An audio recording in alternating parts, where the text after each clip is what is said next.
Hello guys, this is Elizabeth Idoko. Welcome to my channel. How are you all doing? Hope you are fine. And I trust God you're good too. So this is the episode 2 of a family series and I'll be talking on the topic malice in the home. What it is and what it can cause and how to avoid it. So we are going to be talking about that. Kindly watch to the end. Don't go anywhere. Malice is often showing up as silent treatment, passive aggressive behavior, intentional emotional withholding, and keeping a score can be incredibly corrosive. It shifts the dynamic from partnership to Cold War. So this is what happens when you go on a silent treatment journey with your spouse or your husband or wife. Number one, it erodes trust. Number two, hampers communication. It increases conflict, decreases emotional intimacy. It spreads negativity. It leads to emotional withdrawal. It undermines respect. It affects your mental health. I mean, both of you. It impacts your children negatively. It increases risks of separation or divorce. So, this is what happens when in a home there's often silent treatment or passive aggressive behavior or even scorekeeping. So, let's talk about how to overcome this menace of malice in the home. Overcoming this malice menace requires shifting of mindset, shifting from a mindset of me to you and us versus the problem. That is, when there's an issue in the house, it shouldn't be, no, it's your fault, or you point to the other person and say, it's your fault. It shouldn't be that. It should be both of you as a husband and wife versus the problem. That is when solution will creep in and malice will be eroded away. Number two way to overcome this menace is establishing a no silent rule. You know, but there are some people that I don't even know how to put it.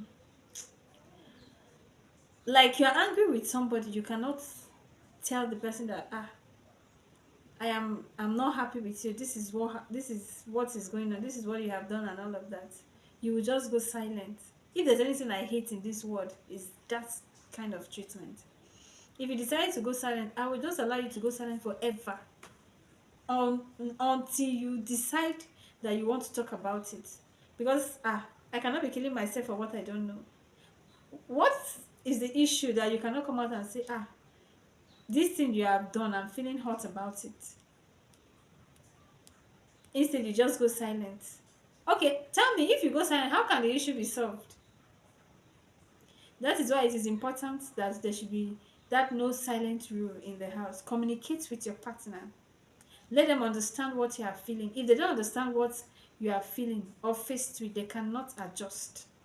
So there should be no silent rule in the home so that problem can be solved amicably. And if you feel that you are too angry to talk at that particular time, you can just tell your partner that if you want me to talk, I may say something that will not be helpful, will not be productive. So just give me time to calm. And that partner will understand and give you time to calm. So that when you get yourself back, you people can sort out whatever issue it is. On no occasion, you keep your husband or your wife silent because you are angry over anything. I pray God will give us more wisdom to run our home in Jesus. Number 3 way to overcome the menace of malice is practice immediate radical forgiveness. Malice usually grows from accumulated unaddressed micro hurts. When you hold on to minor slights, they ferment into bitterness. Make a conscious choice to let go of the small things daily rather than storing them up as a future ammunition. Conscious effort daily to let go of the small things so it doesn't pile up to become bitterness. See, one of the root causes of sickness in our body is bitterness. When you are bitter, so it affects your health, not just your mental health. It affects your organs in the body. I made a research and I discovered that whenever you are bitter with anybody, keeping malice or whatever, it affects your heart. There's one of my friends that came to me and she told me that My husband almost passed out. So I said, "What happened?" She said, "They had a little argument, and before you know it, he started shouting his chest, his chest, his chest, his chest, and fell on the ground." But glory be to God that nothing happened. She quickly had to rush and held him up and calm him down, assuring him that everything will be fine. Bitterness is one of the root causes of heart failure. So you want to protect your heart from feeling. Then protect your joy. Let there be radical, immediate forgiveness. Next point to overcome the malice menace is separate your partner from the behavior. We have this tendency of like just tagging our partner in a certain way because of what they have done. But here they are saying keep loving your partner, separate them from the behavior. The frustration, it might just be frustration that comes as a result of one of two things, maybe in the office or at home and all of that, which can be addressed. But when you carry that behavior and just tag it on your partner and you're talking about it all the time, it becomes a problem. It means you are not ready for a peaceful home. So it is very important to separate your partner from whatever behavior they are doing. The next point in overcoming the malice meanings is creating a safe space for vulnerability. Malice is often a protective armor worn to hide deeper wounds like fear of rejection or feeling unappreciated.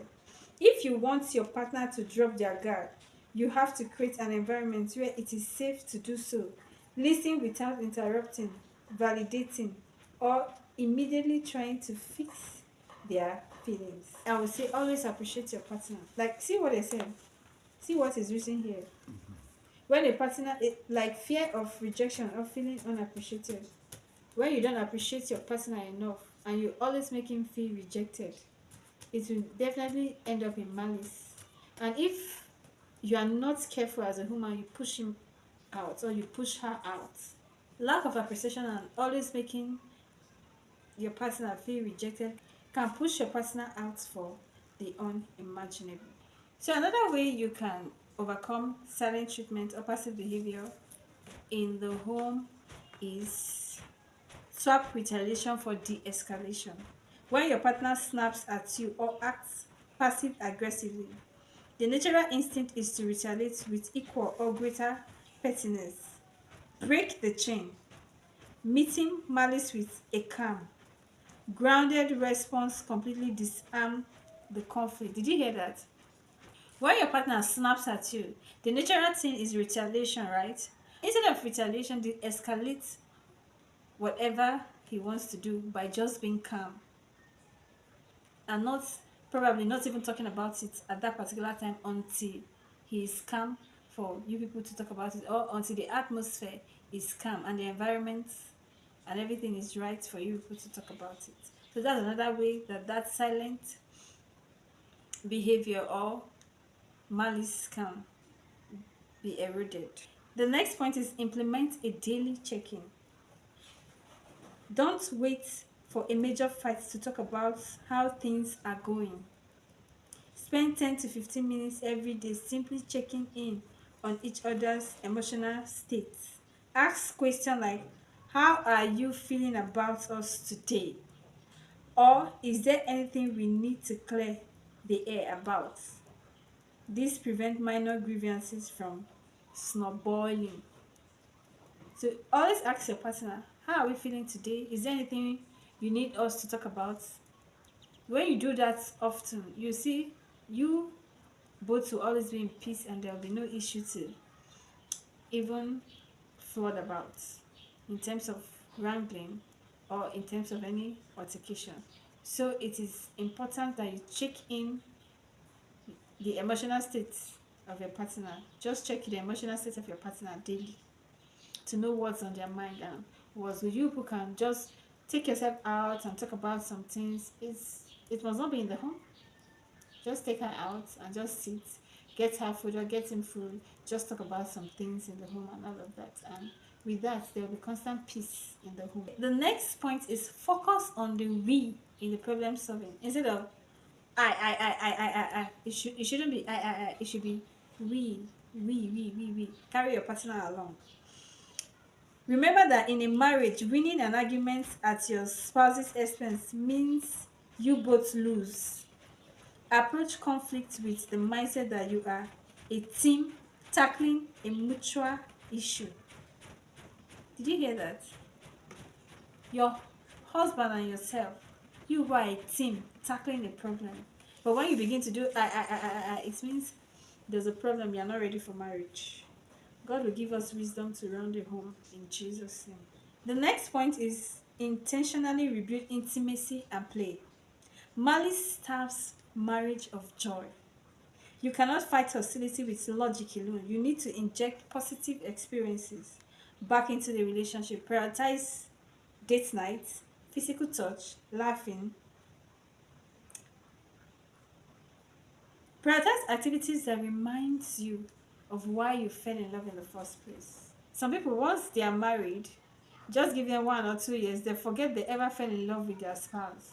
They go back chasing money or chasing other things. I heard someone said something. He said, why the younger ones are looking for intimacy, the married ones are running away from intimacy. If you want to build a good home, it shouldn't be so. You always seek intimacy with your spouse. And I know God will help us in Jesus' name. Another thing, when the malice and everything is constant, you can go for therapy. You can see your pastor, you can see a marriage counselor for them to guide you also. If you find this video helpful, please give it a thumbs up, like, share, and subscribe. Leave a comment. And I pray God dwells in our home to bring peace forever. Remember, malice starves marriage of joy. So instead of keeping malice, what do? You always talk about it. Always talk about it. Let it be a daily checking to avoid any silent treatment of malice. See you in my next video. Stay blessed. Know that you are loved. Goodbye.